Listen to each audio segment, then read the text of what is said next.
evaluate the integral of cosine cube x dx from 0 to pi over 2.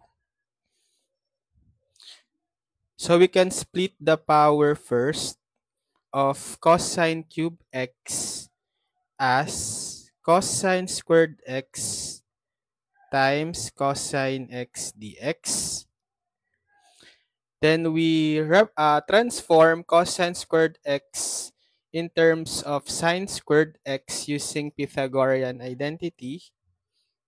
So we have integral from 0 to pi over 2 of cosine squared x. It's equal to 1 minus sine squared x, then times cosine x dx. And then we apply substitution. So we can let u be equal to sine x so that its derivative will be cosine x dx. So getting the derivative of u du, derivative of sine x is positive cosine x dx. And we need to also get the new lower and upper limit in terms of u. So if the original lower limit in terms of x is 0, we plug in that value of x equal to 0 in the substitution. We'll have u is equal to sine x, which is 0. So u is equal to sine 0 or 0. So this will be the new lower limit in terms of u. For the upper limit, if x is equal to pi over 2, u will be equal to sine of pi over 2, which is sine pi over 2 is equal to 1. So this will be the new upper limit in terms of u. So the new integral will be equal to the integral from the new lower limit 0 to the new upper limit 1. For the integrand, we have 1 minus sine x, which is u, squared. And then this cosine x dx is du.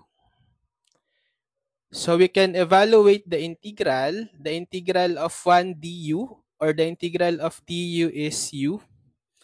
And then minus the integral of u squared, applying power rule, that's u to the 2 plus 1 over 2 plus 1, or u cubed over 3.